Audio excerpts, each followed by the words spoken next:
الحمد لله رب العالمين والصلاة والسلام على سيد الأنبياء والمرسلين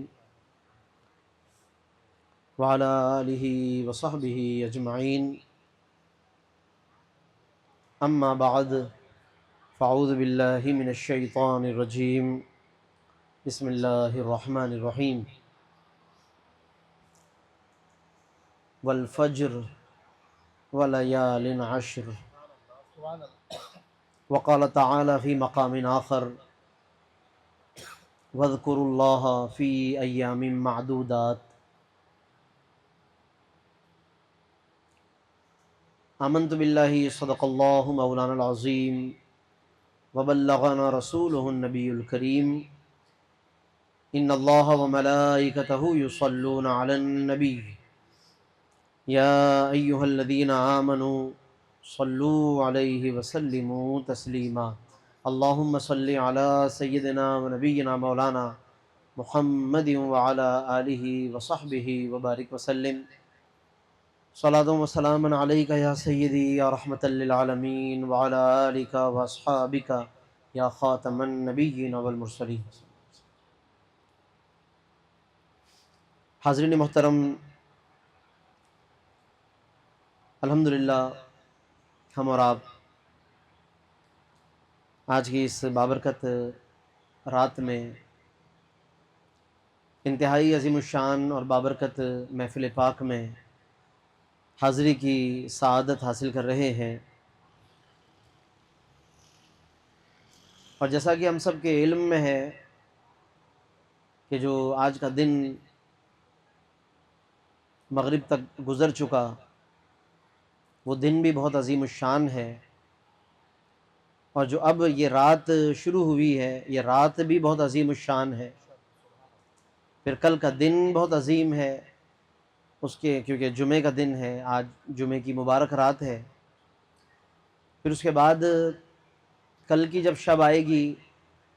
تو وہ شب عید ہونے کی وجہ سے پھر افضل ہوگی، اس سے اگلا دن پھر عید کا دن ہونے کی وجہ سے افضل ترین ہوگا. تو یہ ایک ایسا خوبصورت تسلسل ہے، بابرکت تسلسل ہے کہ جو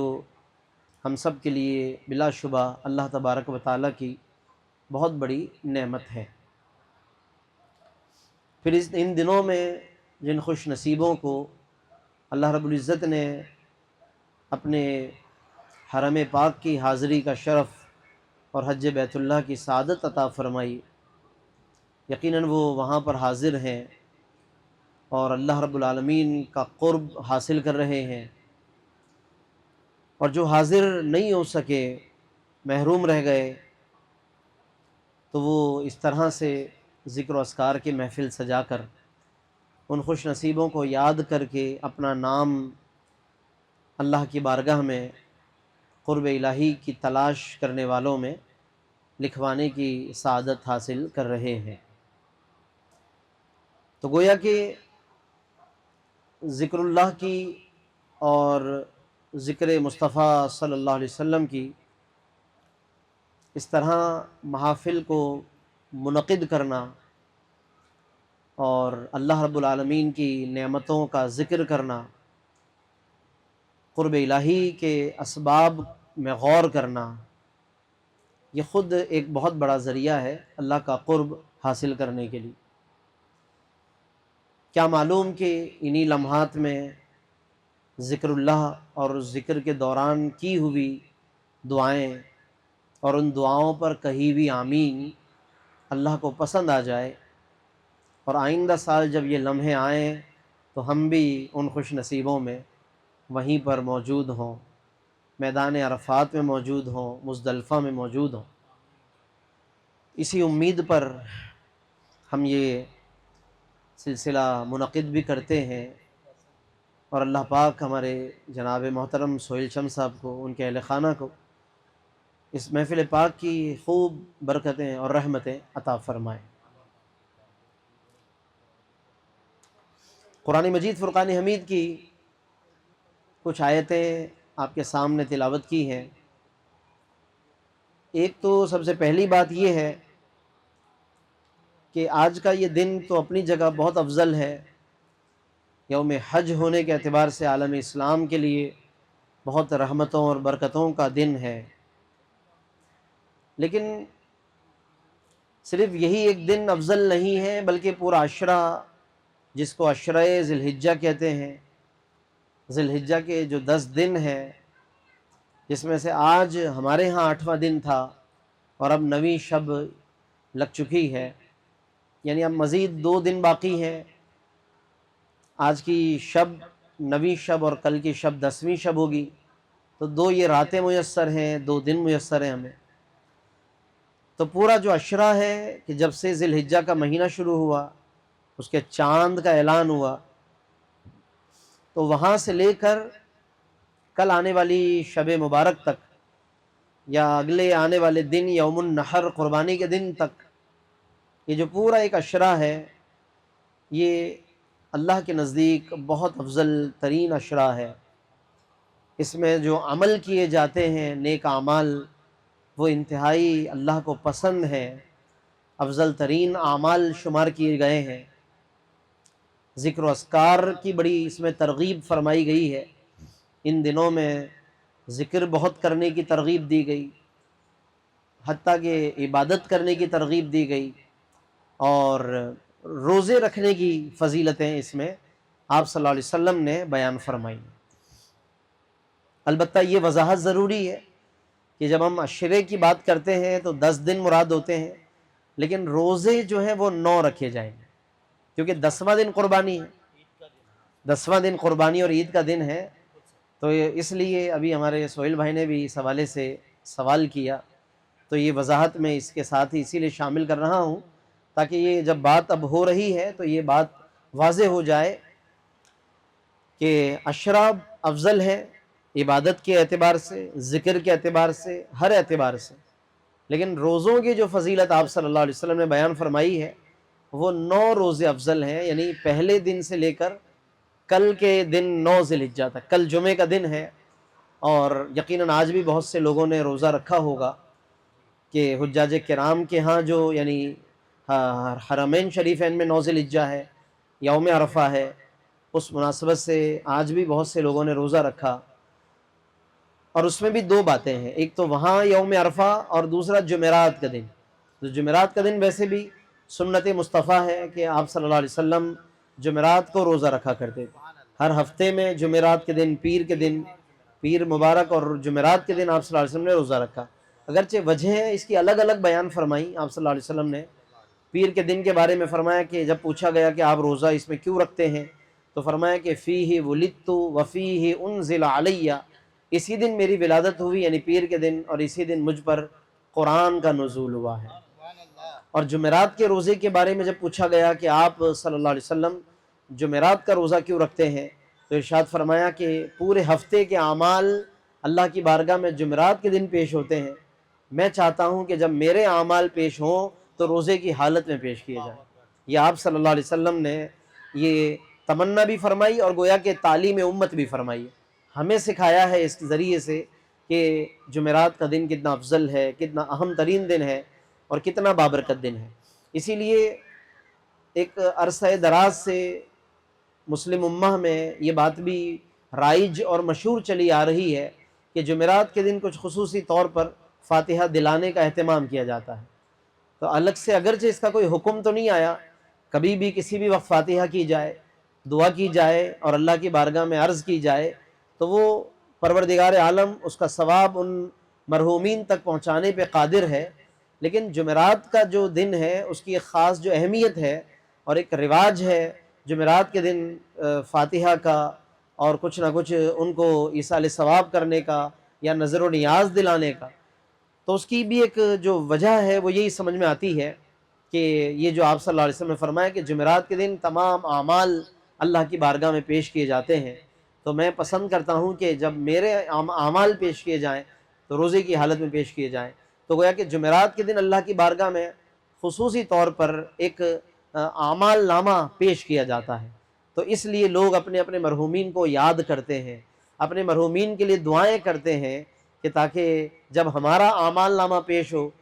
تو ساتھ ساتھ ان اعمال میں ہمارے مرحومین کی دعائیں بھی اور ان کے لیے پڑھا ہوا کچھ نہ کچھ ذکر و اذکار بھی شامل ہو۔ اللہ پاک جہاں ہمیں عطا فرمائے تو ساتھ ساتھ اس جمعرات کی برکت سے ہمارے مرحومین کو اللہ پاک عطا فرمائے۔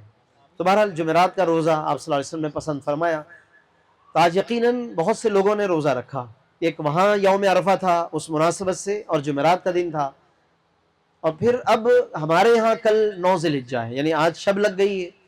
تو 9 ذی الحجہ کی یہ رات ہے اور کل 9 ذی الحجہ ہے، تو یوں پھر دو فضیلتیں جمع ہو رہی ہیں، ایک تو 9 ذی الحجہ اور پھر جمعے کا دن بھی ہے۔ آج وہاں 9 ذی الحجہ تھا، یہاں جمعرات تھی، یہ دو باتیں افضل۔ اب یہاں 9 ذی الحجہ اور کل جمعے کا دن بھی ہے، تو بہرحال اس طرح اگر 2 روزے رکھے جائیں تو بہت اچھی بات ہے،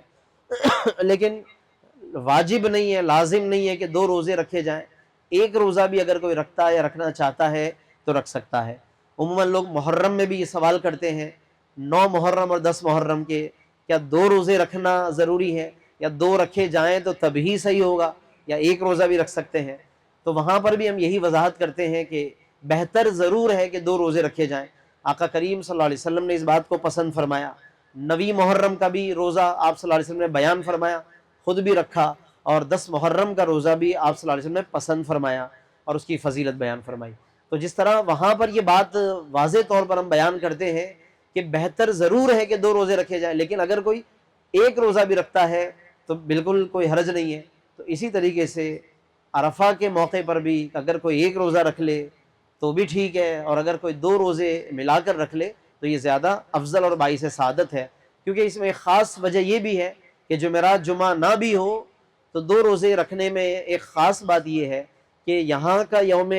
9 ذی الحج جو ہے وہ بھی نصیب ہو جائے گا، اور جو وہاں کا 9 ذی الحج ہے وہ بھی نصیب ہو جائے گا، کیونکہ عام طور پر ایک دن کا فرق رہتا ہی ہے۔ آج وہاں 9 ذی الحج تھا، کل یہاں 9 ذی الحج ہے، تو دونوں جگہوں کی جو 9 ذی الحج ہے اس کی فضیلت حاصل ہو جائے گی۔ اچھا، ایک سوال عام طور پر ان مواقع پر یہ کیا جاتا ہے کہ یہ جو فضیلت آئی ہے 9 ذی الحجہ کی، تو یہ وہاں کے حساب سے ہے یا یہاں کے حساب سے ہے؟ عموماً لوگوں کے ذہن میں یہ سوال رہتا ہے کہ آیا کہ ہم 9 ذی الحج کو جو فالو کریں گے کہ اس کی جو فضیلت آئی ہے، اس کا جو روزہ رکھنا ہے، دعائیں کرنی ہے وغیرہ وغیرہ، تو ہم وہاں اس کو فالو کریں یا یہاں کی تاریخوں کے حساب سے کریں؟ تو اس کے جواب میں علماء نے یہ بات فرمائی ہے کہ روزہ رکھنے کے اعتبار سے یہ جہاں جو شخص جہاں رہتا ہے، جہاں مقیم ہے، وہ جہاں رہائش پذیر ہے جس ملک میں، وہاں کے اعتبار سے وہ 9 ذی الحج کا روزہ رکھے۔ اپنے اپنے ملک کے اعتبار سے 9 ذی الحج کا روزہ رکھنا یہ افضل ہے اور یہ باعث سعادت ہے۔ لیکن اگر وہاں کے 9 ذی الحج کا جب ہمیں پتہ چل جائے کہ جیسے آج ہمیں پتہ تھا کہ وہاں 9 ذی الحجہ ہے، تو دعاؤں کے اعتبار سے ضرور اس کو فالو کرنا چاہیے۔ یعنی روزہ رکھنے کے اعتبار سے بے شک آپ اپنی تاریخ پہ چلیں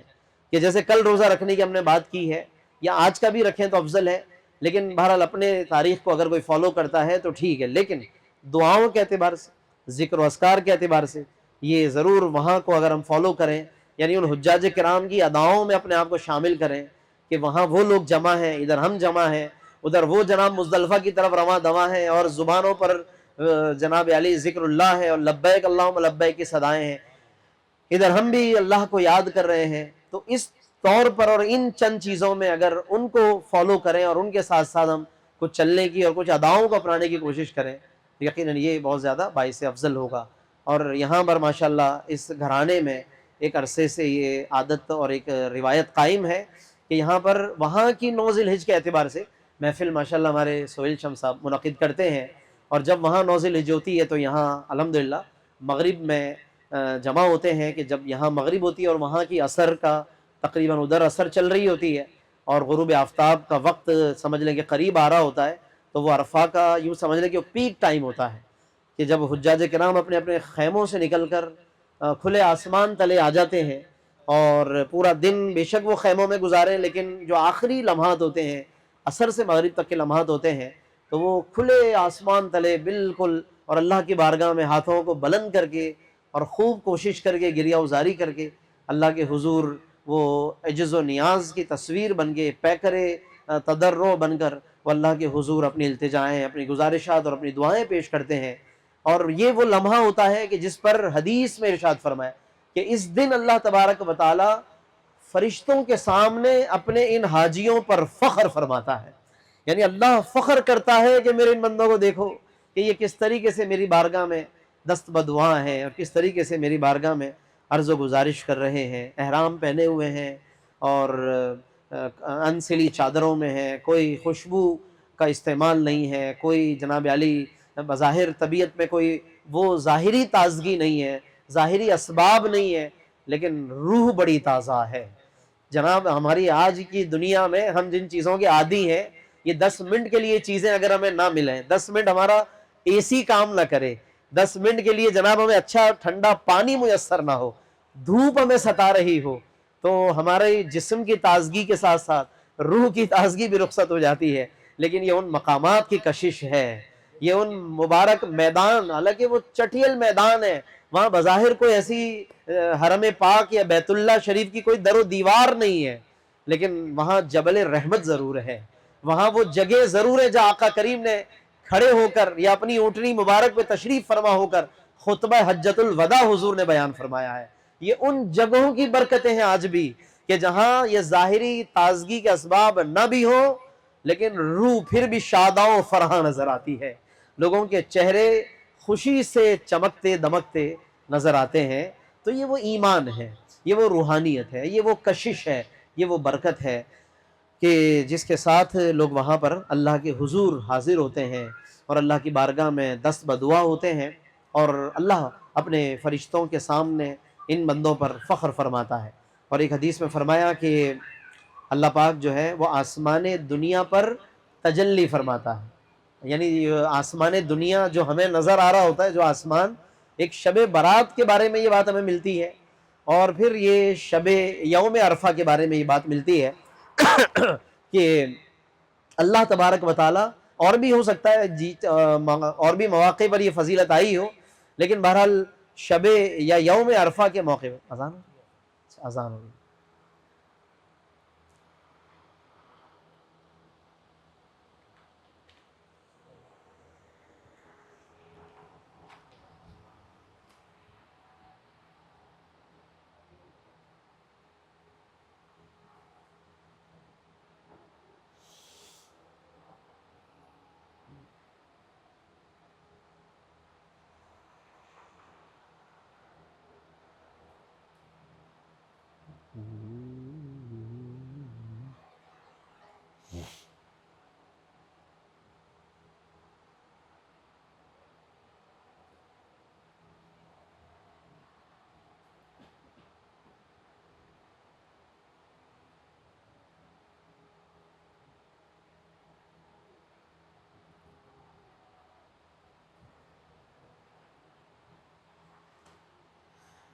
اللہ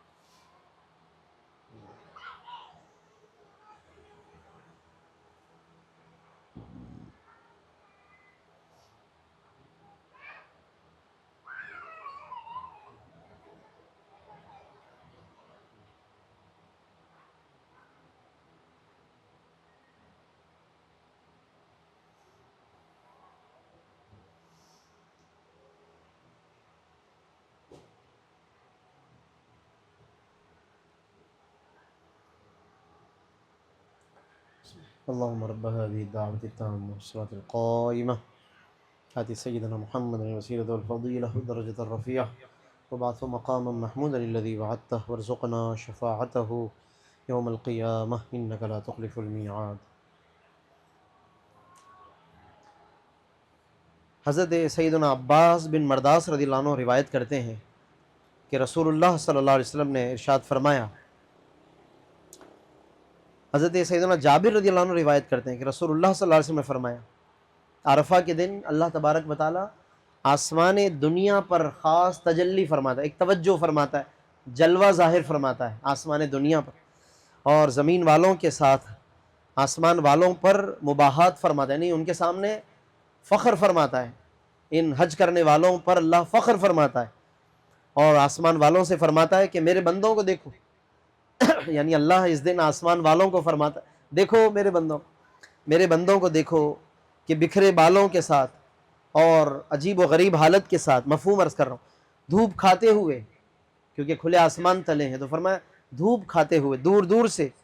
میری رحمت کے امیدوار ہو کر حاضر ہوئے، اور فرمایا کہ عرفہ سے زیادہ جہنم سے آزاد ہونے والے کسی دن نہیں دیکھے گئے۔ سب سے زیادہ جہنم سے آزادی جو ملتی ہے وہ عرفہ کے دن ملتی ہے۔ اور ایک حدیث میں یہاں تک فرمایا کہ عرفہ کے دن سے زیادہ کسی دن شیطان کو زیادہ ذلیل نہیں دیکھا گیا۔ اس دن شیطان بہت مایوس ہوتا ہے، بہت رسوائی محسوس کرتا اپنے اندر، اور غصے میں بھرا ہوا، اس دن سے زیادہ اسے نہیں دیکھا گیا۔ اور اس کی وجہ یہ ہے کہ اس دن رحمت کا جو نزول ہے، اور اللہ تبارک و تعالیٰ کا اپنے بندوں کے بڑے بڑے گناہوں کو جو معاف فرمانا ہے، جب وہ یہ منظر دیکھتا ہے تو وہ مایوس ہو جاتا ہے اور خوب غیظ و غضب میں بھر جاتا ہے۔ اور آج کے دن کی جو خاص دعا ہے، جو ہم سب کے لیے تحفہ ہے، حضور علیہ السلام نے بیان فرمائی، پچھلے تمام نبیوں کی سنت رہی، اور حضور علیہ السلام کے وسیلے سے یہ دعا ہمیں ملی ہے۔ یہ چوتھے کلمے کے تقریباً یہ الفاظ ہیں۔ عام طور پر جو 6 کلمے یاد کیے اور کرائے جاتے ہیں، ان میں چوتھے کلمے کے جو الفاظ ہیں تقریباً یہ وہی الفاظ ہیں۔ حدیث یہ ہے کہ آپ صلی اللہ علیہ وسلم نے فرمایا کہ عرفہ کی سب سے بہتر دعا جو میں نے اور مجھ سے پہلے نبیوں نے کی، سب سے بہترین آج کے دن کی جو دعا ہے جو میں نے اور مجھ سے پہلے نبیوں نے کی ہے، فرمایا کہ وہ یہ ہے، لا الہ الا اللہ وحدہ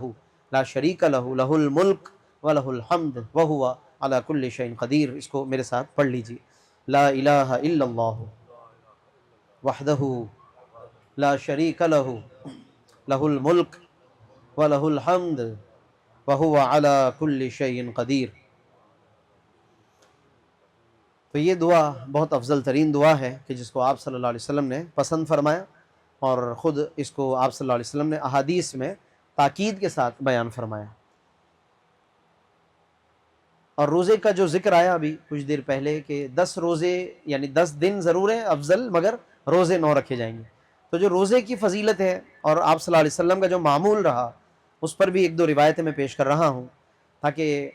کل کے روزے کے حوالے سے اگر ممکن ہو تو ہم کوشش کریں، اہتمام کریں، کل کا روزہ نصیب ہو جائے ذی الحجہ کا۔ اگر بالفرض یہ روزہ بھی نہ رکھ سکیں ہم، تو ذی الحجہ کے آنے والے بقیہ دنوں میں، ویسے تو ہر مہینے میں آپ صلی اللہ علیہ وسلم کا معمول تھا 13، 14 اور 15، لیکن اس میں 13ویں جو دن آئے گا اس کا روزہ بھی منع ہے۔ یہ بھی یاد رہے کہ قربانی کے دنوں میں دن قربانی کے 3 ہیں، لیکن روزے کی حرمت آگے تک رہے گی ایک دن مزید، ٹھیک ہے، ایک دن مزید روزے کی حرمت جاری رہے گی، وہ 13واں دن ہے، یعنی 13 ذی الحجہ تک جاری رہے گی۔ جیسے عید ہماری ہفتہ اتوار پیر تک ہے، تو منگل تک روزہ رکھنا منع ہوگا، ہفتے سے لے کے منگل تک۔ تو یہ بات اس لیے عرض کر رہا ہوں کہ اکثر ہم فضیلت سنتے ہیں کہ چاند کی 13، 14، 15 کا روزہ، ایام بیز کہتے ہیں اس کو، کہ جب چاند خوب روشن ہوتا ہے اس لیے اس کو بیز کہتے ہیں۔ ایام بیز کا مطلب ہے چمکدار راتیں، تو ان کے روزے بھی آپ صلی اللہ علیہ وسلم کی سنت رہی، مگر ذی الحجہ میں ان میں 2 دن اب صرف روزہ رکھ سکتے ہیں۔ یہ بات ذہن میں رہے کہ جیسے عشرے کے بارے میں اکثر کہہ دیتے ہیں بھائی 10 دن کا روزہ ہے ذی الحجہ کا، مگر 9 دن مراد ہے۔ اسی طرح ایام بیز بھی جب اس مہینے میں کوئی رکھے گا، خواتین بہت ساری روزے رکھتی ہیں ایام بیز کے، بہت سے مرد حضرات بھی ماشاءاللہ پابندی سے رکھتے ہیں ہر مہینے کے 3 روزے، 13، 14، 15، تو اس میں بھی ذی الحجہ میں صرف 2 ہی رکھے جا سکتے ہیں، وہ 14 اور 15 کا روزہ ہے۔ اب وہ حدیثیں یہ ہیں کہ حضرت سیدہ ام المومنین عائشہ سیدہ حفصہ رضی اللہ تعالیٰ عنہ فرماتی کہ رسول پاک صلی اللہ علیہ وسلم کا معمول کیا تھا، فرماتی ہیں کانا یصوم 9 ذی الحجہ ویوم عاشوراء وثلاثۃ ایام من کل شہر، کہ آپ صلی اللہ علیہ وسلم روزہ رکھا کرتے تھے 9 ذی الحجہ کا،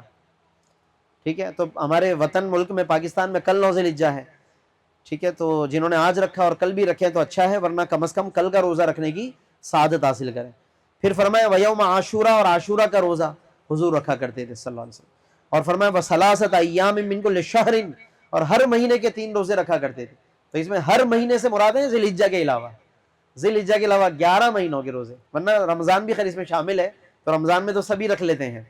لیکن آپ صلی اللہ علیہ وسلم کا معمول مبارک تھا کہ ہر مہینے کے 3 روزے رکھا کرتے تھے۔ پھر اس کے بعد اس کے علاوہ مزید جو ایک اور روزہ حضرت سیدہ حفصہ نے بیان فرمایا وہ ہے اثنین من الشہر والخمیس، یعنی ہر ماہ کے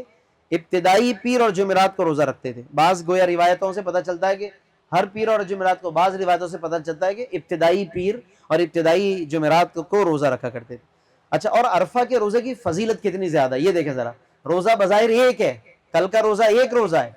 مگر فضیلت کتنی زیادہ ہے۔ فرمایا سیام یوم عرفہ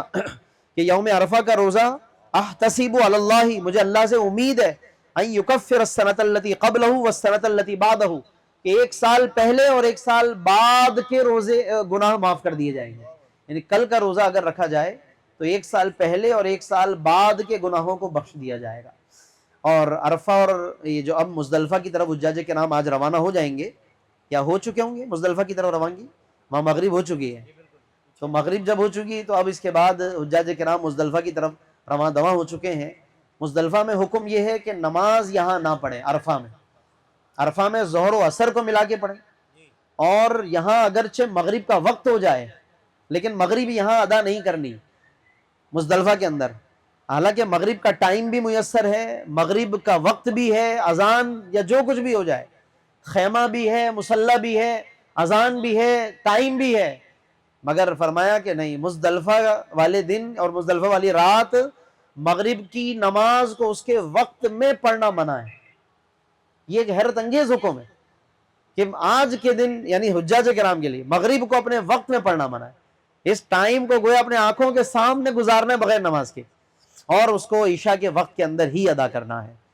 تو یہ بس اللہ کا حکم ہے، گویا اس موقع پہ یہ سمجھایا گیا ہے کہ ہم سب اللہ کے احکام کے پابند ہیں، اور آپ صلی اللہ علیہ وسلم نے جس انداز سے اللہ کی شریعت بیان فرما دی وہی ہمارے لیے فائنل اتھارٹی ہے۔ انہوں نے اگر وقت کے اندر اس نماز کو پڑھا تو وہی شریعت ہے، جس دن وہ وقت کے بعد اس کو ادا فرمائے وہی ہمارے لیے شریعت ہے۔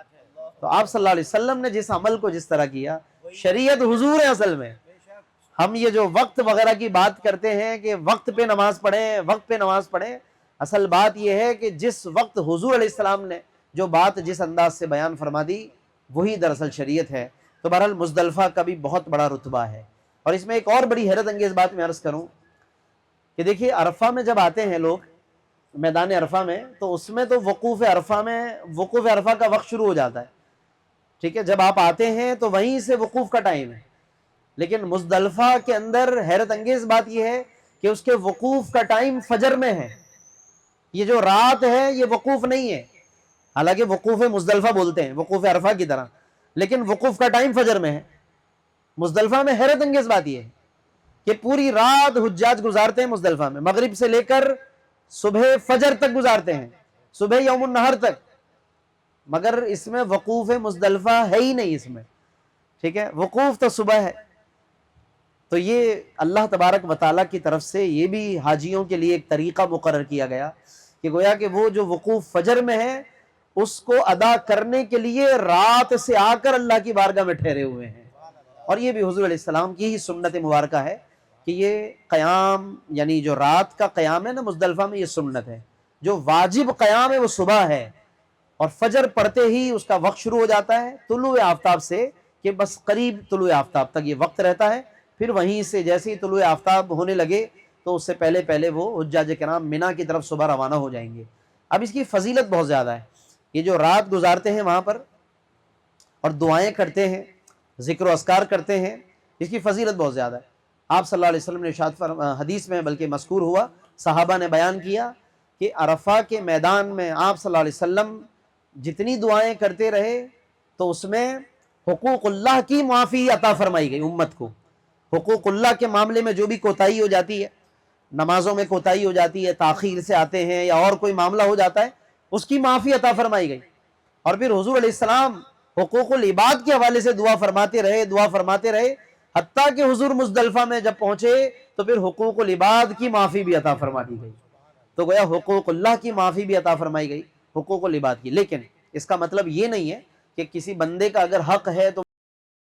اب ادائیگی نہیں ہے، یہ نہیں، بلکہ اس کا مطلب یہ ہے کہ ادائیگی تو اپنی جگہ واجب ہے، البتہ جو ہماری طرف سے کوتاہی ہو رہی تھی، جو ہم اس کے اندر تاخیر کا شکار ہو رہے تھے اور اللہ کی بارگاہ میں مجرم یا قابل گرفت ہو رہے تھے، وہ گناہ جو ہے حقوق العباد کے تعلق سے اللہ معاف فرما دیتا ہے. لیکن اگر کسی کا دل دکھایا ہے وہ اس سے معافی مانگنا اپنی جگہ ہے. اس کی مثال یوں سمجھ لیں کہ آج اگر ہم کسی کا دل دکھاتے ہیں تو وہ بندہ بھی ناراض ہوتا ہے، اللہ بھی ناراض ہوتا ہے. اگر ہم کسی کا دل دکھاتے ہیں تو بندہ بھی ناراض ہوا، اللہ بھی ناراض ہوا. تو اب مزدلفہ میں جب فرمایا کہ حقوق العباد کو معاف کر دیا گیا تو اس کا مطلب یہ ہے کہ اللہ نے اپنی ناراضگی معاف کر دی ہے. اللہ نے اپنی ناراضگی معاف کر دی. بندے کو راضی کرنے کے لیے آپ کو کوشش کرنی پڑے گی، ادائیگیاں جو کرنی ہے وہ آپ نے کرنی ہے. تو بہرحال یہ بہت بڑا رتبہ ہے جناب، حقوق العباد معاف کر دیے گئے. حقوق اللہ یعنی نمازیں اگر کچھ قضا ہے تو اس کی گناہ معاف ہو گیا، قضا ادا کرنی ہوگی، قضا ادا کرنی ہے. روزے رہ گئے وہ ادا کرنے ہیں، نمازیں رہ گئی وہ ادا کرنی ہے، زکوٰۃ رہ گئی وہ ادا کرنی ہے. مگر گناہ جو ہوا، تاخیر ہو گئی، لیٹ ہو گئے، حقوق اللہ جو معاف ہوئے عرفہ کے میدان میں، تو اس کی وہ برکت سے اللہ رب العالمین نے وہ معافی عطا فرما دی اپنے بندوں کو. تو بہرحال آج کا دن بڑا افضل ہے. یہاں پر میں حضرت سیدنا مولا کائنات علی مرتضیٰ شیر خدا حیدر کرار کرم اللہ وجہ الکریم کی ایک روایت بھی پیش کرتا چلوں کہ ایک سائل نے ان سے بڑا اچھا سوال کیا حضرت سیدنا مولا مرتضیٰ کرم اللہ وجہ الکریم سے، کہ سوال کیا کہ حضور یہ وقوف ہے جو عرفہ ہے یہ یہاں ان پہاڑوں میں کیوں مقرر فرمایا گیا؟ وقوف جو ہے ان پہاڑوں میں مقرر ہوا ہے، حرم میں کیوں نہیں؟ جب اتنا بڑا دن ہے، اتنا عظیم دن ہے، تو جگہ بھی افضل ترین ہونی چاہیے نا. جگہ کتنی افضل ہے، حرم. لیکن آج کے دن حرم چھوڑ کے لوگ جا رہے ہیں. تو اتنا عظیم دن ہے تو جگہ عظیم تو کعبہ تھا، وہاں پہ وقوف ہونا چاہیے. یہ حضرت مولا علی سے سوال ہوا ہے. تو حضرت سیدنا مولا کائنات علی مرتضیٰ نے کیا خوب فرمایا کہ بات یہ ہے کہ کعبہ یہ تو بیت اللہ ہے، اللہ کا گھر ہے، اور حرم یعنی حدود حرم جو ہے اس کا دروازہ ہے. ٹھیک ہے، یہ جو دور و دراز تک حدود حرم پھیلی ہوئی ہیں جس میں مزدلفہ بھی ہے اور عرفہ بھی ہے، یہ سب گویا اس کے دروازے ہیں. تو جب لوگ اس کی زیارت کے ارادے سے آئے تو گویا کہ دروازے پہ اللہ نے کھڑا کیا ہے. یعنی ڈائریکٹ بیت اللہ میں نہ آؤ، پہلے دروازے پر آؤ، دروازے سے میری بارگاہ میں حاضر ہو. اس لیے یہ گویا حضرت علی جو جواب ارشاد فرما رہے ہیں یہ طواف زیارت کے اعتبار سے بیان فرما رہے ہیں کہ طواف زیارہ کے لیے گویا عرفہ سے ہوتے ہوئے دروازوں سے اللہ کے حرم میں داخل ہو جاؤ. یہ اس طور پہ حاجیوں کو پہلے وہاں لے جایا جاتا ہے، پھر وہاں سے طواف زیارہ. ورنہ کتنا آسان تھا کہ بھائی جب طواف زیارہ کرنا ہی مکہ کعبے میں ہے تو عرفہ بھی یہیں ہو جاتا، مزدلفہ بھی یہیں ہو جاتا، اور طواف زیارہ تو ہے ہی یہیں پر. نہیں، اس طواف زیارہ سے پہلے دور لے جایا گیا اور گویا کہ پھر وہاں سے داخل ہونے کا حکم فرمایا گیا کہ ایک بڑے دربار میں اب آ رہے ہیں تو دور جا کر پھر اجازت لے کر اللہ کی حرم میں حاضر ہوں، اللہ کی بارگاہ میں حاضر ہوں. اور کھڑے کیے گئے اس میدان میں اور کہ تضرع کریں، گریہ وزاری کریں. سائل نے پھر ایک سوال کیا کہ امیر المومنین یہ فرمائیے کہ پھر وقوف مزدلفہ کیوں ہوتا ہے؟ جب وقوف عرفہ کر لیا، سائل نے اللہ سے اجازت لے لی، تو اب تو طواف زیارہ ہو جائے، اب یہ درمیان میں وقوف مزدلفہ کیا ہے؟ سائل نے یہ سوال کیا. تو فرمایا کہ جب انہیں آنے کی اجازت ملی تو پھر ایک اور دروازہ آیا، یعنی حرم سے پہلے گویا ایک اور درمیان میں ایک اور دروازہ آیا ہے، ایک اور چوکھٹ آئی ہے، اور وہاں پر پھر روکا گیا تاکہ اور گریہ وزاری کریں اور اپنے رب کو راضی کریں. اور پھر اس کے بعد حکم ہوا کہ ہماری بارگاہ کا قرب چاہتے ہو تو مینا میں قربانی بھی ادا کرو. اب یہ کل کے دن پھر مینا میں جائیں گے سارے. یہ حضرت علی رضی اللہ عنہ حکمت بتا رہے ہیں کہ پہلے عرفہ میں لایا گیا، یہاں سے اجازت لی اللہ سے، پھر انہیں مزدلفہ لایا گیا کہ ایک اور دفعہ پھر رک جائیں، اللہ کے حرم سے پہلے مزید اللہ کا قرب حاصل کریں. پھر جیسے کسی کی بارگاہ میں پیش ہونے کے لیے کچھ نظر پیش کرتے ہیں، تو گویا مینا کی قربانی یہ اللہ کے حضور ایک نظر پیش کرنا ہے. اور پھر جب مینا میں انہوں نے قربانی کر لی، اور قربانی کرنے کے بعد ظاہر ہے کہ پھر غسل وغیرہ اور یہ ساری چیزیں اپنے آپ کو پاک صاف کرنا جائز ہو جاتا ہے. تو گویا اب اللہ کی بارگاہ کے لیے تیار ہو گئے ہیں، اب آپ غسل کر لیجئے. اب آپ اپنے بال اور وغیرہ جو چیزیں آپ نے اپنے آپ کو صاف ستھرا کرنا ہے آپ وہ تمام چیزیں کر لیجئے. حضرت علی یہی فرماتے ہیں کہ پھر حکم ہوا کہ مینا میں قربانی کریں. پھر جب اپنے میل کچیل اتار چکے اور قربانیاں کر چکے، گناہوں سے پاک ہو چکے، تو اب با طہارت ہو کر انہیں زیارت کی اجازت عطا فرمائی گئی. اسی لیے اس کو طواف زیارت کہتے ہیں کہ اب ہم گویا زیارت کے لیے حاضر ہو رہے ہیں، پاک صاف ہو کر اب ہم زیارت کے لیے حاضر ہو رہے ہیں. کیا خوبصورت گیا کہ سیدنا مولا کائنات علی مرتضیٰ رضی اللہ تعالیٰ عنہ نے یہ منظر کشی فرمائی. پھر پوچھا گیا حضور ایام تشریق میں روزے کیوں منع ہیں؟ یہ روزے جو منع ہیں بقرعید کے دنوں میں، اور ایک دن مزید بھی ہے، یہ روزے کیوں منع ہے؟ فرمایا کہ لوگ اللہ کے مہمان ہیں، اور مہمان کو بغیر اجازت میزبان کے روزہ رکھنے کی اجازت نہیں ہے. یہ اللہ کی طرف سے مہمان نوازی ہے اور میزبان کی اجازت کے بغیر روزہ رکھنے کی اجازت نہیں ہے. اور عرض کیا حضور فرمائیے غلاف کعبہ سے لپٹنا کس لیے ہے؟ یہ پوری ایک حدیث ہے جس میں حضرت علی سے کئی سوالات کیے گئے. حضور یہ فرمائیے کہ غلاف کعبہ سے لپٹنے کی وجہ کیا ہے؟ فرمایا کہ اس کی مثال یہ ہے کہ کسی نے کسی کا گناہ کیا ہے، کوئی کسی کا گناہگار ہے، کوئی کسی کا قصوروار ہے، اور وہ پھر معافی کے لیے اس کے کپڑوں سے گویا کہ لپٹتا ہے، عاجزی کرتا ہے کہ مجھے معاف کر دو، مجھے بخش دو. تو کہتے ہیں کہ غلاف سے لپٹنا گویا کہ یہ اللہ تبارک و تعالیٰ کے دامن کرم سے لپٹنا ہے. دامن وہ کپڑوں سے، لباس سے وہ پاک ہے، میں اس لیے دامن کرم کا لفظ استعمال کر رہا ہوں کہ یہ اللہ کے دامن کرم سے لپٹنا ہے. اور یہاں آ کر گویا کہ بندہ اپنے رب کو خوب راضی کرنے کی کوشش کرتا ہے. تو بہرحال حجاج کرام تو جو وہاں موجود ہیں وہ تو وہاں ہو کر یہ فضیلتیں پا رہے ہیں. ہم یہاں رہتے ہوئے ان باتوں کا ذکر کر کے، تصور کر کے، تمنا کر کے، دعائیں کر کے اپنے رب ذوالجلال کو راضی کرنے کی کوشش کریں. اور میں ایک دو حدیثیں اور بھی عرض کرتا چلوں کہ تاکہ ہمیں ان دنوں میں اور ان راتوں میں کچھ اعمال یا ذکر و اذکار مزید پتہ چل جائیں. کیونکہ ہوتا یہ ہے کہ قرآن مجید نے جن 10 راتوں کی قسم اٹھائی ہے، یہی 10 راتیں ہیں. عام طور پر ان کو بہت سے لوگ ضائع کر دیتے ہیں. مطلب جو اس وقت صورتحال ہے جانوروں کے حوالے سے، خریداری کا معاملہ ہو، چلے خریداری تو ٹھیک ہے، ضرورت بھی ہے، جائز بھی ہے اور اچھی بات ہے، لیکن اس کے ساتھ ساتھ جو اب میلے لگانے کا رواج چل پڑا ہے، منڈیوں میں بھی اور گھر گھر اور ہر طرف اب میلے لگ چکے ہیں. اور جس طرح سے فیملی سمیت لوگوں کا آ کر دور و دراز سے وہ رش لگانا، وہ ویڈیوز بنانا، وہ تصویریں وہ وائرل کرنا، اور پھر جناب ایک جس طریقے سے اب یہ ساری دنیا داری اور تفریح بنا دی گئی ہے اس پورے عمل کو، قرب الہی کے عمل کو، اور کس تیزی سے یہ چیزیں وائرل ہو رہی ہیں، کس تیزی سے اب یہ چیزیں پھیل رہی ہیں اور رواج بہت زیادہ بڑھ چکا ہے، جس کو روکنے کی ضرورت ہے. ہم اپنی طرف سے جتنی آواز اٹھا سکیں اور لوگوں کو اس پر متوجہ کر سکیں. تو ایک طرف اللہ قسمیں اٹھاتا ہے، فرماتا ہے وَلَيَالٍ عَشْرٍ، 10 راتوں کی قسم. اور ہمارے یہاں وہ 10 راتیں کس کس طرح سے ضائع ہو رہی ہیں یہ ہمارے اور آپ کے سامنے ہیں. تو اس کے لیے میں یہ بطور فضیلت کے نبی پاک صلی اللہ علیہ وسلم کا یہ ارشاد میں عرض کرتا چلوں کہ فرمایا کہ ما من ایام العمل الصالح فیہن احب الی اللہ من هذه الايام العشر. اللہ کے نزدیک ذوالحجہ کے ان 10 دنوں سے بڑھ کر کسی دن کا عمل پسندیدہ نہیں ہے. اللہ کے نزدیک سب سے زیادہ عمل جو پسند ہے وہ انہی 10 دنوں کا ہے. اور قوم جو ہے وہ ان 10 دنوں میں کن معاملات میں الجھ گئی اور کن چیزوں میں لوگ لگ گئے. وہی بات ہے کہ رہ گئی رسم اذاں روح بلالی نہ رہی. علامہ اقبال نے اگرچہ وہ اذان کے بارے میں کہا لیکن وہ ایک مثال دی ہے انہوں نے کہ اذان کی ایک مثال لے لیجئے کہ اس اذان کی ایک رسم رہ گئی ہے، اذان دے دی جاتی ہے، حضرت بلال کی روح نہیں ہے اس اذان کے اندر. تو بالکل اسی طرح قربانی تو ہے مگر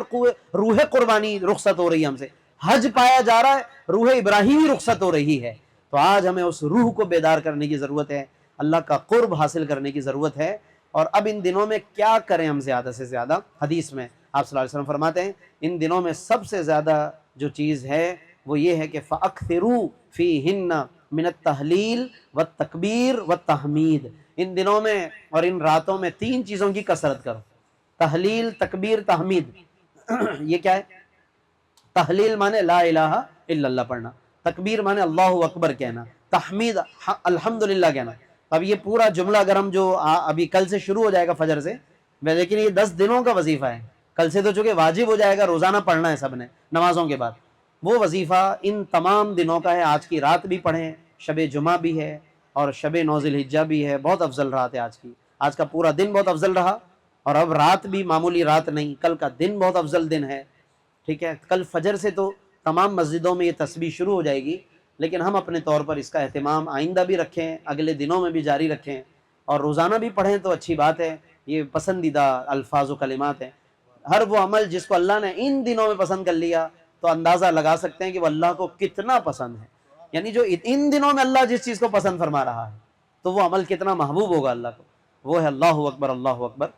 لا الہ الا اللہ، اللہ اکبر، اللہ اکبر وللہ الحمد، اللہ اکبر، اللہ اکبر، لا الہ الا اللہ، اللہ اکبر، اللہ اکبر وللہ الحمد. اللہ اکبر اللہ اکبر، لا الہ الا اللہ اللہ اکبر، اللہ اکبر وللہ الحمد۔ اور جمعے کے تعلق سے بس میں مختصراً عرض کروں کہ شب جمعہ یعنی جمعے کی رات جب بھی میسر ہو جائے تو اس میں خاص طور پر ایک تو سورہ دخان پڑھنی چاہیے، بہت افضل ہے۔ 25ویں پارے میں ایک مختصر صورت ہے، زیادہ طویل نہیں ہے، سورہ دخان، آخری سورت سورہ الجاسیہ ہے، اس سے پہلے والی سیکنڈ لاسٹ سورت ہے یہ 25ویں پارے میں۔ تو شب جمعہ میں یعنی جیسے آج کی رات ہمیں میسر ہے تو ان تمام وظائف کو کہ جو ذی الحجہ کے وظائف ہیں اس کے ساتھ ساتھ کوشش کریں کہ ہم سورہ دخان بھی پڑھیں، سورہ ملک کی بھی تلاوت کریں اور درود شریف کی کثرت کریں، کیونکہ جمعے کی رات ہے تو جتنا ہو سکے آقا کریم صلی اللہ علیہ وسلم کی بارگاہ میں درود و سلام کے نذرانے پیش کریں۔ کل کا دن جو ہے ہو سکے تو روزہ رکھیں، ورنہ ذکر و اذکار کی کثرت کریں، درود شریف کی کثرت کریں۔ اور پھر کل کی جو رات آئے گی، یہ بھی بات میں عرض کرتا چلوں، آج کی رات کا تو ہم نے سن لیا کہ شب 9 ذی الحجہ ہے، شب جمعہ بھی ہے، ٹھیک ہے، لیکن کل کی جب رات آئے گی تو وہ شب عید ہوگی، اور شب عید کی پھر ایک الگ فضیلت ہے، وہ عید الفطر کی بھی ہے، عید الاضحیٰ کی بھی ہے، بقرعید میں بھی ہے۔ اور وہ کیا ہے کہ آپ صلی اللہ علیہ وسلم نے ان راتوں میں شب بیداری یعنی قیام کرنے کے لیے، شب بیداری خالی جاگنا نہیں بلکہ عبادت کے لیے کچھ نہ کچھ جاگنے کا آپ صلی اللہ علیہ وسلم نے تذکرہ فرمایا۔ بعض حدیثوں میں ہے کہ جس نے ان راتوں میں شب بیداری کی، جو شب عید کل آ رہی ہے اور اس میں شب عید الفطر جو گزر چکی، ان راتوں میں جس نے شب بیداری کی، اللہ کی بارگاہ میں قیام کیا، تو فرمایا کہ جس دن لوگوں کے دل مردہ ہو جائیں گے، یعنی قیامت کے دن، فرمایا کہ اس کا دل اللہ تبارک و تعالی زندہ و جاوید رکھے گا، یعنی اس کے دل کو اللہ زندگی عطا فرمائے گا جس دن لوگ مردہ ہو رہے ہوں گے، یعنی لوگوں کی حالت عجیب ہوگی، قیامت کے دن اللہ اس کو زندگی عطا فرمائے گا۔ یہ بہت بڑی بات ہے، تو کل کی رات کو بھی ضائع نہ کریں، کچھ نہ کچھ اہتمام ضرور کر لیں ان مبارک راتوں کی برکتوں کو حاصل کرنے کا۔ تکبیر تشریق کل سے پڑھی جائے گی، کل کی فجر سے 13 ذی الحجہ کی عصر تک پڑھی جائے گی، ٹھیک ہے، 9 ذی الحجہ کی فجر سے 13 ذی الحجہ کی عصر تک ہر نماز کے بعد تمام حضرات کو لازم ہے کہ وہ یہ پڑھیں، خواتین اپنی نمازوں کے بعد گھروں میں پڑھیں۔ اسی طرح کبھی ہم نماز اکیلے پڑھتے ہیں یعنی جماعت نکل گئی اور تمام جماعت سے پڑھتے ہیں، تب تو یاد آ جاتا ہے کہ سب مسجدوں میں بآواز بلند پڑھا جاتا ہے، لیکن کبھی اکیلے میں نماز پڑھ رہے ہیں، جماعت نہیں مل سکی یا خواتین گھروں میں ہیں تو یہ یاد نہیں رہتا، تو کوشش کریں کہ اس کو یاد رکھیں۔ ہر فرض نماز کے بعد اس کو 3 مرتبہ پڑھنا سنت ہے، 1 مرتبہ پڑھنا واجب ہے، یہ ٹھیک ہے جی۔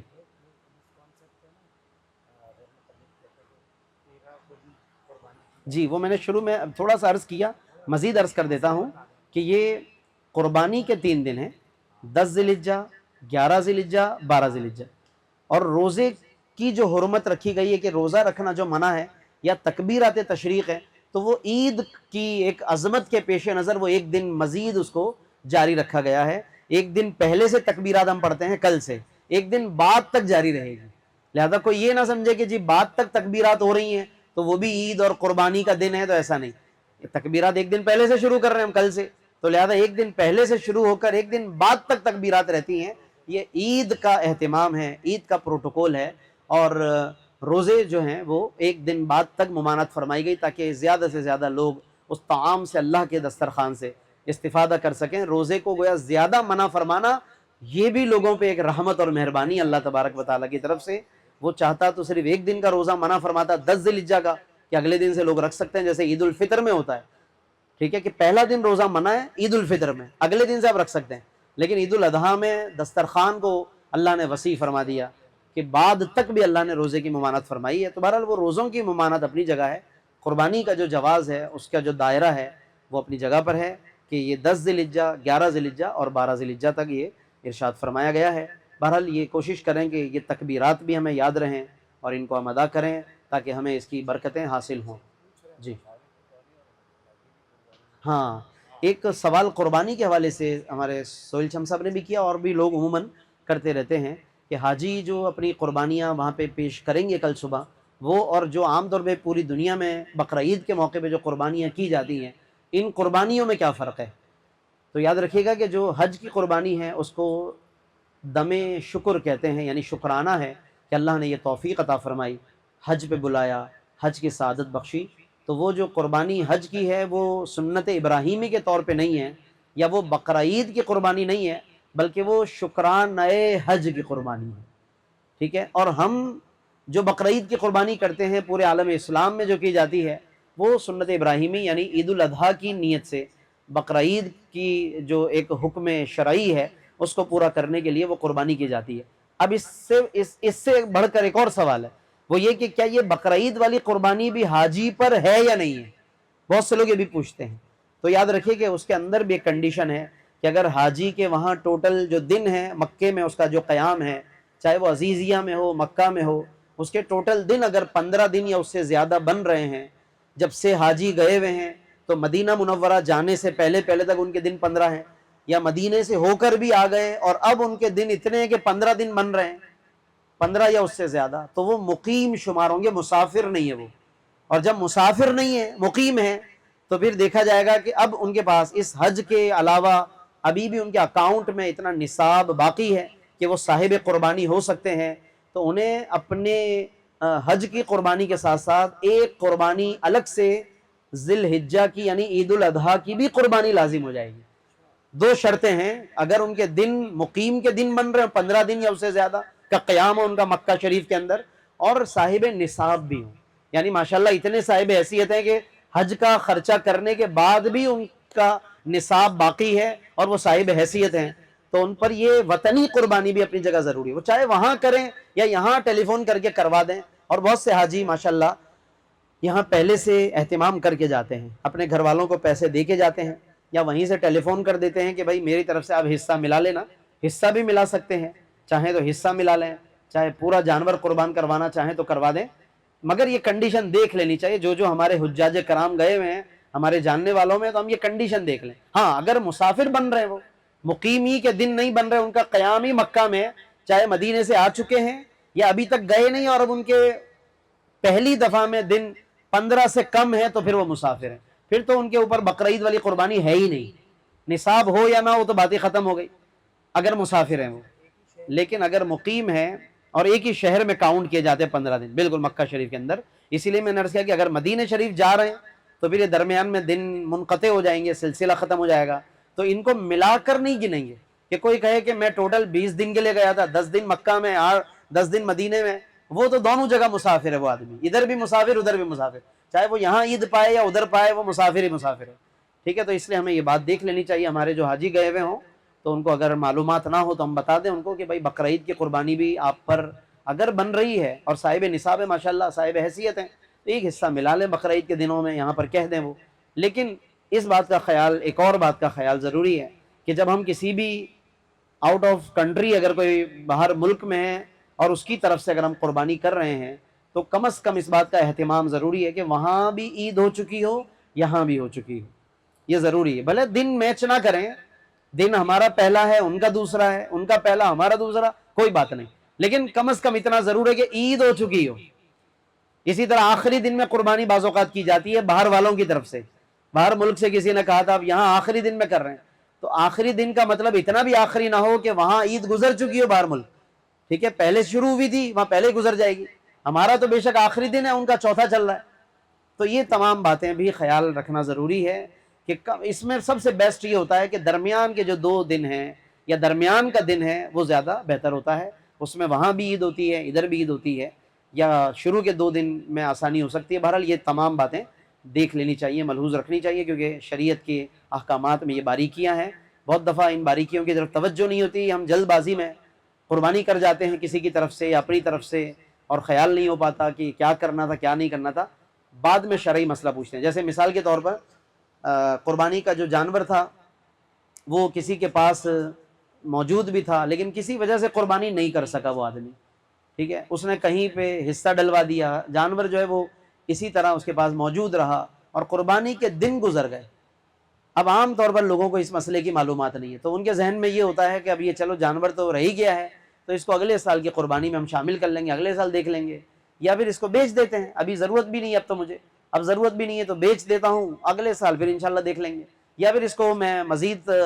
پرورش کر کے پال پوس کے اس کو اچھا کر دوں اگلے سال کی قربانی میں۔ تو یہ جائز نہیں ہے۔ ہر وہ جانور کہ جو آپ نے قربانی کی نیت سے خرید لیا اور اگر اس کی قربانی نہیں کر سکے اور اس پر قربانی کے دن گزر گئے تو اس کا صدقہ کرنا واجب ہو جاتا ہے۔ صدقہ واجب کا مطلب ہے کہ اب اس میں سے خود تناول نہیں کر سکتے، یا تو آپ قربانی کے دنوں میں ذبح کر لیتے تو سبحان اللہ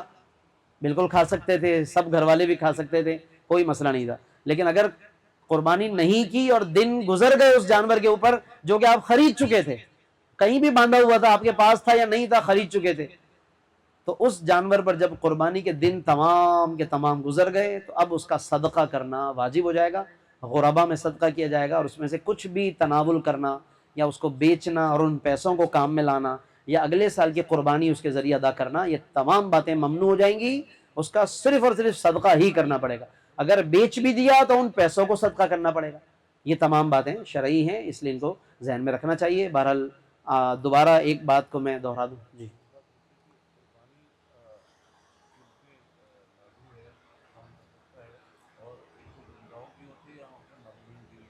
سبحان اللہ۔ ایک تو یہ کہ قربانی کس پر لازم ہو جاتی ہے، لاگو ہوتی ہے، لازم اور ضروری ہو جاتی ہے، ہر وہ شخص کے جو صاحب نصاب ہو۔ صاحب نصاب کا مطلب یہ ہے، صاحب بچوں کا بھی ہے یعنی اور مرحومین کا بھی نا جی، وہ بھی ٹھیک ہے، میں عرض کرتا ہوں۔ صاحب نصاب یعنی کہ جس آدمی کے پاس کم از کم 52.5 تولہ چاندی کی قیمت کے برابر کوئی رقم یا قیمتی چیز موجود ہو، 52.5 تولہ چاندی، جس کی آج کل تقریباً قیمت 1,80,000 چل رہی ہے، 1,80,000 تک گئی ہوئی ہے، جو رمضان میں زکوٰۃ اور فطرے کا اماؤنٹ بتایا گیا یعنی نصاب بتایا گیا تو 1,80,000، تو اس اعتبار سے 1,80,000 یا اس کے برابر کوئی بھی قیمتی چیز جو اس کی ضرورت سے فارغ ہے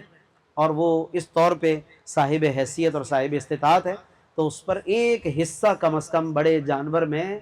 رکھنا، حصہ شامل کرنا، یہ واجب ہو جائے گا۔ یہ صاحب نصاب ہے۔ اب رہا یہ کہ بعض اوقات لوگ یہ کرتے ہیں کہ بھائی چلیں ٹھیک ہے، مجھ پہ واجب تو ہے مگر اس سال میں اپنا واجب ادا نہیں کرتا، میں اپنے والدین کی طرف سے کر لیتا ہوں۔ بعض لوگ یہ بھی سوچتے ہیں اس طرح سے، تو یاد رکھیے کہ جب آپ پر واجب ہو جائے قربانی تو سب سے پہلے آپ اپنا واجب ادا کریں، پھر مزید اللہ نے استطاعت دی تو سبحان اللہ آپ اپنے استطاعت اور حیثیت کے مطابق اپنے مرحوم کی طرف سے، والد کی طرف سے، والدہ کی طرف سے اور بزرگان دین کی طرف سے، اور سب سے بڑھ کر تو آقائے دو جہاں صلی اللہ علیہ وسلم کی ذات اقدس کی طرف سے، سب سے بلکہ پہلے حضور پرنور صلی اللہ علیہ وسلم کی طرف سے اپنی استطاعت کو دیکھتے ہوئے آپ شامل کریں، تو یہ تو سب سے بڑی سعادت کی بات کہلائے گی۔ تو یہ بات اپنے مرحومین کی طرف سے بلا شبہ قربانی کر سکتے ہیں، بلکہ انشاءاللہ باعث سعادت بھی اور یہ ان کے لیے ایصال ثواب بھی ہو جائے گا، ٹھیک ہے۔ اچھا، بچوں کی طرف سے قربانی، جو چھوٹے بچے جو ہیں، نابالغ جو ہیں بچے، تو ان کی طرف سے گھر والے یعنی اہل خانہ کرنا چاہیں تو اچھی بات ہے، نہ کرنا چاہیں تو کوئی پوچھ گچھ نہیں ہے، کوئی گرفت نہیں ہے اس کے اندر۔ رہے بالغ بچے تو اگر وہ خود صاحب نصاب ہیں تو ان کے اپنے اوپر واجب ہے، والد پہ واجب نہیں ہے۔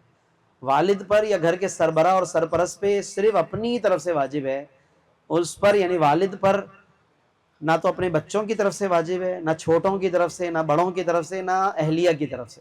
لوگوں میں مشہور ضرور ہے یہ بات ہے، ٹھیک ہے، کہ جی اہلیہ کی طرف سے بھی شوہر پر واجب ہے، اور عموماً بہت سے گھرانوں میں خواتین ہی کہتے ہیں جی کہ ہمارے پاس تو زیورات ہیں، الگ سے کوئی رقم پیسے تو ہیں نہیں، تو لہٰذا یہ تو شوہر ہی کو کرنی پڑے گی، تو ایسا نہیں ہے۔ شرعی طور پر ایسا کوئی حکم نہیں ہے کہ اگر کسی کے پاس کیش میں نہ ہو تو وہ قربانی کوئی اور ادا کرے گا، ایسا نہیں ہے۔ چاہے اس کو اپنی کوئی چیز بیچنی پڑ جائے، فروخت کرنی پڑے، حکم شریعت تو یہی ہے۔ ہاں اچھی بات یہ ضرور ہے کہ ہمارے یہاں رواج ہے کہ گھر کا جو سرپرست ہوتا ہے وہی ادا کر دیتا ہے، سب کی طرف سے، بچوں کی طرف سے بھی، بیگم کی طرف سے بھی، تو شرعاً ٹھیک ہے، اس میں کوئی حرج نہیں ہے، لیکن حکم شریعت سمجھنا بھی ضروری ہے کہ شرعاً یہ لازم اور واجب نہیں ہے کہ گھر کا جو سربراہ ہے اس کے اوپر سب کی قربانیاں واجب ہوں۔ وہ ویسے بھی یعنی قربانیاں دے رہا ہو عام حالات میں بھی، گھر کی خاطر پھر یہ والی قربانیاں بھی دے رہا ہو، لیکن بہرحال گھر کے ماحول کو بہتر رکھنے کے لیے ضروری ہے کہ اہلیہ کی طرف سے کر لی جائے قربانی، تاکہ گھر کا ماحول ٹھیک رہے۔ جی سوال پوچھنا تھا کہ وہ جی 52.5 تولہ چاندی جو ہے اور 7.5 تولہ سونا ہمارے یہاں ایک ایک جان، یہ آپ صلی اللہ علیہ وسلم کے دور میں تو ان کی دونوں کی قیمتیں قریب ہیں، بالکل 52.5 تولہ اور 7.5 آلموسٹ بالکل ایکول ہے۔ ایسا اب 52.5 تولہ 1.80 کا ہے، 7.5 تولہ تو 18 لاکھ کا ہے، یہ بھی تو ایک گیپ آ گیا، اس میں بالکل، کوئی اسی لیے زیادہ جو معیار رکھا گیا نصاب کا کہ تاکہ حتی الامکان لوگ قربانیاں کریں اور کر سکیں، تو وہ 52.5 تولہ چاندی کو معیار رکھا گیا تاکہ لوگ زیادہ سے زیادہ قربانیاں انجام دے سکیں۔ اگر 7.5 تولہ سونے کو معیار قرار دیا جائے تو 7.5 تولہ کی قیمت 18 لاکھ بتا رہے ہیں، 18 یا 20 لاکھ، تو ظاہر ہے کہ اس کا اہل بہت تھوڑے لوگ ہوں گے کہ جن کے پاس تمام ضرورتوں سے فارغ 18 لاکھ روپے رکھے ہوئے ہوں اور پھر وہ قربانی کریں، تو بہت تھوڑی تعداد میں مطلب قربانی رہ جائے گی۔ تو اس وجہ سے اب باقی رہا یہ کہ اس کی وجہ سے بہت سے لوگوں کو بعض اوقات حرج بھی ہو جاتا ہے۔ 52.5 تولہ چاندی کی کوئی اتنی بڑی ویلیو یا قیمت نہیں ہوتی، تو یوں بہت سے لوگوں پہ قربانی واجب ہو جاتی ہے۔ تو اسی لیے پھر شریعت میں یہ ہے کہ کم سے کم ایک حصہ ادا کرنا واجب ہے، ایک حصے کی رقم جو ہے وہ، اور اس میں بھی اگر کسی کا کہیں پیسہ پھنسا ہوا ہے، کیش میں نہیں ہے، مال اس کا آنا باقی ہے، آ چکا ہے لیکن ہاتھ میں نہیں ہے، تو پھر وہ قرض لے کر بھی قربانی کر سکتا ہے۔ یہ بھی شریعت میں جائز ہے۔ کسی کو یقین ہے کہ میرا پیسہ فلاں جگہ ہے، 1 مہینے بعد 15 دن بعد آ جائے گا، ابھی ہاتھ میں نہیں ہے، سیلری نہیں ہے، فلاں نہیں ہے، تو قربانی قرض لے کر بھی کرنا جائز ہے۔ اسی طرح حج بھی کر سکتے ہیں قرض لے کر، یعنی حج کسی کو پتہ ہے مجھ پہ فرض ہو چکا ہے، پچھلے سال فرض ہو چکا تھا، میں نہیں جا سکا، کسی بھی وجہ سے نہیں جا سکا، ٹھیک ہے، اب اگلے سال جو ہے وہ جب حج کرنے کا وقت آیا، جانے کی تیاری بھی ہے، سب کچھ ہے، مگر کیش میں پیسے نہیں ہیں، یعنی ہاتھ میں اماؤنٹ نہیں ہے، پیسہ کہیں پھنسا ہوا ہے، تو اب چونکہ حج اسے پتہ ہے کہ پچھلے سال میں جانا تھا، فرض بھی ہو چکا ہے اور مسلسل ڈیلے ہوتا ہی جا رہا ہے، اور اب آ کر پھر معاملہ پھنس گیا کہ وہ پیسے ہاتھ میں نہیں ہیں، تو اسے پھر جائز ہے، اجازت ہے شریعت میں کہ اتنا اگر قرضہ کوئی دیتا ہے اسے اتنا بڑا اماؤنٹ، تو بعض لوگوں کے دل میں اصل میں یہ ہوتا ہے کہ میں قرض لے کر قربانی کروں، میں قرض لے کر حج کروں، کیا یہ قرضہ لینا جائز ہے؟ تو اگر آپ کو یقین ہے کہ میں یہ ادا کر دوں گا، پیسہ میرا موجود ہے، ہاتھ میں نہیں ہے لیکن کہیں نہ کہیں موجود ہے، اور میں انشاءاللہ چند مہینوں میں یا کچھ عرصے میں ادا کر دوں گا، تو قرض لے کر قربانی یا قرض لے کر حج وغیرہ کر سکتے ہیں۔ بہرحال اپنا فرض یا واجب جو ہے جتنا جلد ہو ادا کرنا چاہیے۔ اور آخری بات یہ کہ یہ جتنے بھی شرعی احکام ہیں کہ تکبیرات تشریق پڑھیں، اللہ اکبر اللہ اکبر، لا الہ الا اللہ واللہ اکبر، اللہ اکبر وللہ الحمد، اس کی کثرت کریں، یا جناب علی قربانیاں کریں، یا اسی طریقے سے یہ ناخن نہ کٹوائیں، بال نہ کٹوائیں، ان 10 دنوں میں احتیاط کریں، یہ جتنی بھی شریعت کے اندر ان 10 دنوں میں، خاص طور پر ان قربانی کے دنوں میں یہ جتنے بھی احکام شرعیہ ہیں، اگر غور کریں تو یہ سب کے سب ان حاجیوں کی اداؤں کو ادا کیا جا رہا ہے، یہ ان حاجیوں کی یاد میں ہے یہ سب کچھ، کیونکہ دیکھیں حاجی بھی ان چیزوں سے اجتناب کرتے ہیں ان دنوں میں نا، احرام کی حالت ہوتی ہے ناخن نہیں کاٹ سکتے، احرام کی حالت ہے بال نہیں کٹوا سکتے، احرام کے ساتھ ساتھ پھر وہ تکبیرات بھی بیان کر رہے ہیں، اللہ کی کبریائی بیان کر رہے ہیں عرفہ میں، مزدلفہ میں، اور پھر قربانیاں بھی کریں گے وہ، یہ ساری جو ادائیں ہیں حاجیوں کی ہیں، تو اللہ نے بلایا تو چند لوگوں کو ہے لیکن ان کی اداؤں میں پوری دنیا کو شامل فرما دیا ہے، بلاوا چند کا ہے، ادائیں سب ادا کر رہے ہیں، تو اس سے معلوم ہوتا ہے کہ اللہ کو وہ ادائیں کتنی پسند ہے کہ جس میں پوری دنیا کو اللہ نے شامل فرما دیا ہے۔ اس لیے ہم بے شک موجود یہاں ہیں مگر افعال و اعمال ہم وہ والے کر رہے ہیں جو حاجیوں کے ہیں، تو یہ بہت افضل ترین دن ہے، اس لیے اللہ کو بہت زیادہ پسند ہے یہ دن، اور بہت زیادہ ان دنوں کی عبادت بھی بہت افضل ہے، ان دنوں کا صدقہ و خیرات افضل، ان دنوں کا روزہ افضل، ان دنوں کی جناب علی ذکر و اذکار افضل ہے، یہ ساری چیزیں بہت ضروری ہیں ہمیں سمجھنا۔ اللہ تبارک و تعالیٰ سے دعا ہے کہ رب کریم ہمیں یہ جو 2 راتیں اب ہمارے پاس ہیں 10 راتوں میں سے، وَلَيَالٍ عَشْرٍ، 10 راتوں کی قسم، بلکہ میں ایک اور بات بھی شامل کر لوں، وَلَيَالٍ عَشْرٍ کی سے پہلے فرمایا وَالْفَجْرِ، فجر کی قسم،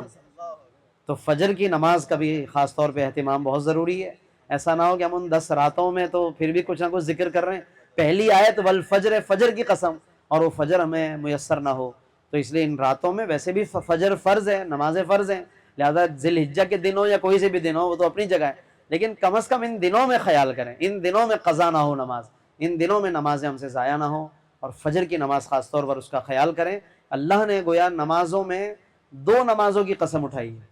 قرآن میں 2 نمازیں ہیں جن کی اللہ نے قسم اٹھائی، ایک والعصر، عصر کی قسم، اور ایک والفجر، فجر کی قسم، ٹھیک ہے، عصر تو پھر بھی ادا ہو جاتی ہے، فجر رہ جاتی ہے، اس لیے اس کا بھی اہتمام کریں، اور قربانیوں میں قرب الہی کا تصور رکھیں۔ دیکھیں قربانی کو قربانی کیوں کہتے ہیں، یہ نام کیوں رکھا گیا ہے، قربانی یہ لفظ بنا ہے قرب سے، عربی میں قرب ہے خالی بس، یا قربان ہے، قرآن میں ہے بقربان، قربان یا قرب، بس یہ 2 ورڈ ہیں قرآن، ہم نے اس کو قربانی کا جو لفظ بنایا اردو میں اپنی زبان میں، تو چلا تو وہیں سے ہے نا لفظ یہ، اس کا جو بنیادی لفظ ہے وہ قرب ہے، لہذا قربانی مطلب قرب والی عبادت، قربانی قرب والی عبادت، تو لہذا قربانی اس انداز سے ہو کہ جو واقعی ہمیں اللہ کے قریب کر کے جائے، جو واقعی ہمیں اللہ کی یاد دلا دے اور ہم اپنے آپ کو اللہ کے حضور پیش کر سکیں۔ اسی طرح بزرگوں نے، اہل تصوف نے، اہل طریقت نے بڑی اچھی بات فرمائی، فرمایا کہ ان جانوروں پہ کی قربانی سے یہ سبق بھی ہے کہ اپنے پسندیدہ ترین جانور ہم خریدتے ہیں، پسندیدہ ترین اس کو بنا لیتے ہیں پال کے، اور بہت اس کو اپنے سے ہلا لیتے ہیں، دل لگ جاتا ہے۔ بہت سے لوگ ماشاءاللہ کئی دنوں پہلے جانور لے آتے ہیں، خوب دل لگ جاتا ہے، اور یہ اچھا بھی ہے کہ اس طرح اگر گھر والوں کا دل اس کے ساتھ لگ جائے، جب خوب دل لگ جائے اور پھر اب پسندیدہ چیز پہ چھری چلائیں کہ جب دل مچل رہا ہو اندر سے، آنکھوں میں آنسو آ رہے ہوں، یہ اللہ کو زیادہ پسند ہے، ٹھیک ہے؟ تو قربانی کے اندر حکمت یہ بھی ہے کہ اس کو پہلے خوب اچھی طرح سے اپنی طبیعتیں اس سے مانوس کر لیں، اپنے آپ کو اس کے ساتھ قریب کر لیں، اور بھی جب دل نہ چاہ رہا ہو کہ ہم سے جدا ہو جائے، اور پھر اس پر اللہ کے رضا کی خاطر اس یاد میں کہ حضرت اسماعیل علیہ السلام پہ چھری چلائی گئی، حضرت ابراہیم کو کتنے عزیز تھے، کتنے پیارے تھے، اور پھر وہ چھری چلانے کے لیے تیار ہو گئے، تو یہ اس کی یاد یوں تازہ ہوگی کہ وہ جانور جو ہے پسندیدہ ہو اور اس کے ساتھ جو ہے وہ اچھا خاصا اٹیچمنٹ ہو جائے، اور پھر اس پر چھری چلائیں۔ تو یہ تو ایک میں جو اصل بات کہنا چاہ رہا تھا اس کے ساتھ ساتھ وہ یہ تھی کہ قربانی میں پیغام یہ ہے کہ بعد کے دنوں میں بھی جب ہماری ایک پسندیدہ چیز ہو اور ایک طرف اللہ کی پسند ہو،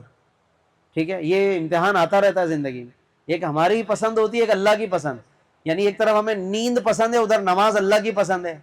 ایک میں مثال دے رہا ہوں، باقی مثالیں تو بہت ہیں، ہماری پسند اور اللہ کی پسند کی مثالیں تو بہت ہیں۔